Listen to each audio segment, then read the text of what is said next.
Arte y hechos históricos en el Pisuerga.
El monasterio fue ampliado por orden de estos monarcas para habilitarse unos aposentos personales y fue lugar donde acudía Cristóbal Colón a solicitar permiso para sus históricos viajes. Para ello, oraba ante la imagen de Nuestra Señora de Prado, también llamada Virgen de la Esperanza del Descubrimiento, que hoy se venera en el altar mayor de la vallisoletana parroquia de San Nicolás.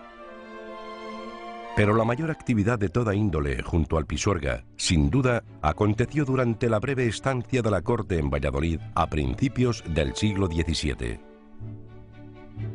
En esa época, y en la margen derecha del río, se encontraba el Palacio de la Ribera, propiedad del duque de Lerma, que posteriormente vendió al rey Felipe III.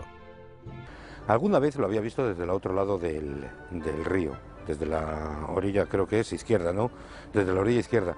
Pero no me podía imaginar que se conservara este trozo tan grande, este zócalo, de lo que fue todo el Palacio de la Ribera. Es que no tenía ni idea, no me lo podía ni imaginar. Era un sitio de mucha calidad, de auténtico lujo para la época, porque era de lo que se rodeaba la pompa y magnificencia de la corte de los Austrias, comunicado a través del Puente Mayor y del mismo río con el núcleo de la ciudad de Valladolid, y era una residencia de verano de esparcimiento de los monarcas. Aquí reciben a los príncipes de Gales, entre otras cosas, cuando viene la embajada de España, y por cierto, el príncipe de Gales se enamoró de una de las, se prendó o le gustó mucho una de las fuentes que adornaban los jardines que había aquí, que era una de Sansón y el Filisteo, y se la regalaron. Esto se fue ruralizando a lo largo del tiempo. Este palacio al principio le siguen manteniendo, como todas las propiedades que tenía la monarquía, pero con el paso del tiempo cada vez se va ruralizando más y lo que se va haciendo es destinándole a usos agrícolas, hasta que termina desapareciendo. Lo único que se conservaba para lo que es el común de los vallisoletanos es el nombre de este palacio antiguo, esplendoroso, lleno de jardines y demás, principios del siglo XVII, tan solo se conserva hoy en día el nombre, la Huerta del Rey. Y mucha gente, yo estoy seguro que no saben ni por qué se le denomina de esa forma. Se pensará que es una denominación popular, cuando lo que está haciendo referencia son a los jardines del rey que tenía cuando Valladolid es corte entre 1602 y 1606.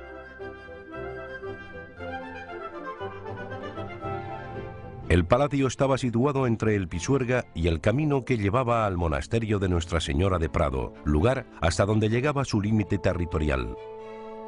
Para regar todo ese terreno se instaló un artilugio de elevación de aguas del río pionero en su época dentro del campo de la ingeniería hidráulica en España. Las dependencias del palacio acogieron todo el esplendor de la época, y por ser el duque de Lerma gran aficionado a la pintura, Sus paredes acogieron obras de los más afamados pintores, entre los que cabe destacar al mismísimo Rubens. En esta edificación de campo, en esta villa suburbana, el duque Lerma llegó a reunir una importante colección de obras de arte, de pintura y de escultura, y domesticar la naturaleza que envolvía al palacio. Entre las obras de las que tenemos constancia, que pertenecieron a la colección del duque en nuestra ciudad, se encuentra esta que tenemos a mis espaldas, la composición de Demócrito y Heráclito, los dos filósofos griegos, que fue pintada por el pintor flamenco Pedro Pablo Rubens cuando viene a Valladolid como emisario del duque de Mantua, como representante diplomático del duque de Mantua en la corte española. Él vino con un importante cargamento de obras de arte, algunas de las cuales se desgraciaron, y el pintor flamenco, que todavía no en la cúspide de su fama, pero sí pintor sobradamente conocido ya por los entendidos en pintura, se entretuvo en Valladolid restaurando toda una serie de pinturas que habían sufrido durante su viaje y realizó en nuestra ciudad precisamente este cuadro de los dos filósofos griegos. El palacio estaba dotado con su propia plaza de toros. En ciertas ocasiones también se lanzaban toros al río mediante un tobogán engrasado para ser toreados en el agua desde diversas embarcaciones. Luego eran sacados a la playa para finalizar allí la lidia. Me trae gratos recuerdos porque en esta zona venía a hacer ejercicio, footing, a entrenar como torero. Toreaba de salón, venía con mi capote y mi muleta y toreaba al viento, y lógicamente pues tengo unos gratísimos recuerdos de este lugar. También entrenaba en la Plaza de Toros, pero también en este lugar pues tan maravilloso y este rincón tan marcado, y sobre todo porque es la ilusión de un niño que quiere ser torero, y aquí hice pues mis primeros pinitos de cara al viento y de testigo pues el río Pisuerga.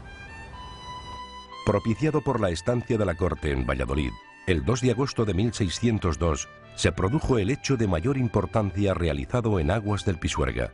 Uno de los hechos históricos más importantes que tuvieron lugar en las orillas y dentro del Pisuerga fue el primer ensayo de un buceo en el mundo. Y esto ocurrió lugar en Valladolid, en la ribera del Pisuerga, en el año 1602, con toda la corte y casi todo el pueblo de Valladolid contemplándolo. Un inventor extraordinario, inventor de la máquina de vapor, había patentado e iba a patentar un sistema y para permanecer debajo del agua un hombre por tiempo indefinido.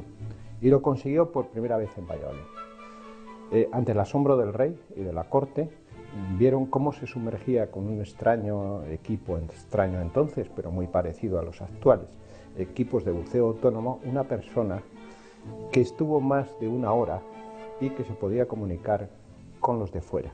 Le dijo al mismo rey que podía seguir hasta que el hambre y la sed le pudiesen mantener. Este hecho único, que luego dio lugar a la primera patente de la máquina de vapor, es sin duda ninguna, está documentado, con 2 siglos de anticipación, el primer ensayo de un buceo autónomo realizado en el mundo. La importancia de este hecho creo que lo conoce poca gente en Valladolid, creo que debe ser resaltada, y ya de por sí este hecho que tuvo lugar en la orilla del Pisuerga, en la ciudad de Valladolid, debiera de merecer la atención de los vallisoletanos y algún recuerdo hacia este personaje insólito que es Jerónimo de Allanz. Hoy, un impresionante muro de más de 100 metros de longitud nos recuerda este brillante episodio en la historia de Valladolid.